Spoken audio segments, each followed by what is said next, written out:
یہ جو آپ ہر وقت مال پیسہ اور یہ کرتے رہتے ہو نا، اللہ تعالیٰ سورۃ التکاثر میں مال کے بارے میں کیا کہہ رہے ہیں؟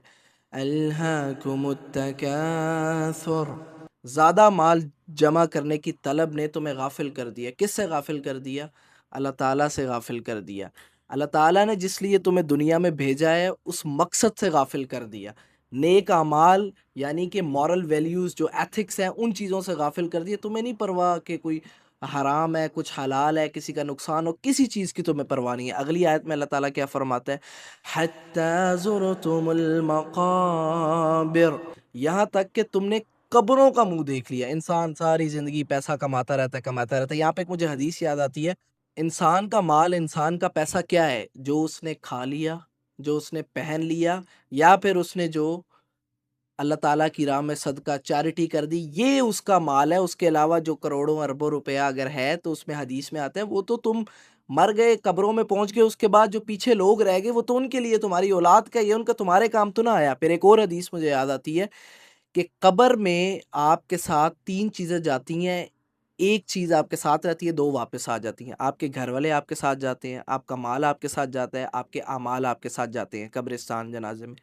آپ کے گھر والے واپس آ جاتے ہیں، آپ کا مال واپس آ جاتا ہے، صرف اور صرف آپ کے اعمال جو ہے وہ ادھر رہ جاتے ہیں۔ ایک اور واقعہ حضرت ضحاک رضی اللہ تعالیٰ عنہ کا، حضرت ضحاک رضی اللہ تعالیٰ عنہ نے ایک بندے سے پوچھا کہ یہ، اس کے پاس درہم تھا ایک، مطلب آپ کہہ لیں 1 روپیہ تھا اس کے پاس، پوچھا یہ کس کا ہے؟ تو اس نے فرمایا میرا ہے۔ تو حضرت ضحاک نے آگے سے کہا یہ تمہارا نہیں ہے، یہ تب تمہارا ہوگا جب تم اسے اللہ تعالیٰ کی راہ میں خرچ کر دو گے، صدقہ کر دو گے، یا پھر بطور شکر اسے اللہ تعالیٰ کی راہ میں جو ہے وہ اس کو خرچ کر دو گے۔ آگے اللہ تعالیٰ کیا فرماتا ہے؟ کَلَّا سَوْفَ تَعْلَمُونَ، ہاں اب جلد جان جاؤ گے، یعنی کہ جب مرنے کے بعد انسان کو پتہ چل جائے گا کہ ساری زندگی میں مال کماتا رہا، اس کا کیا نتیجہ ہوا، اس کا فائدہ ہوا یا اس کا نقصان ہوا۔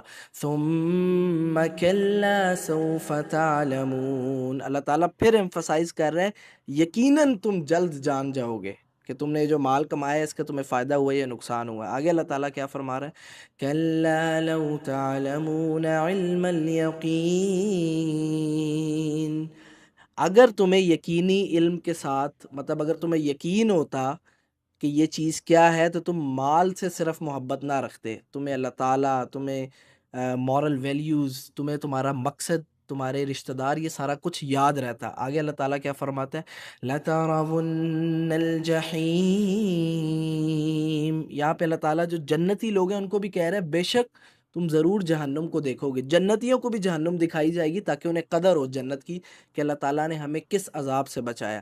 ثم لترونها عین الیقین،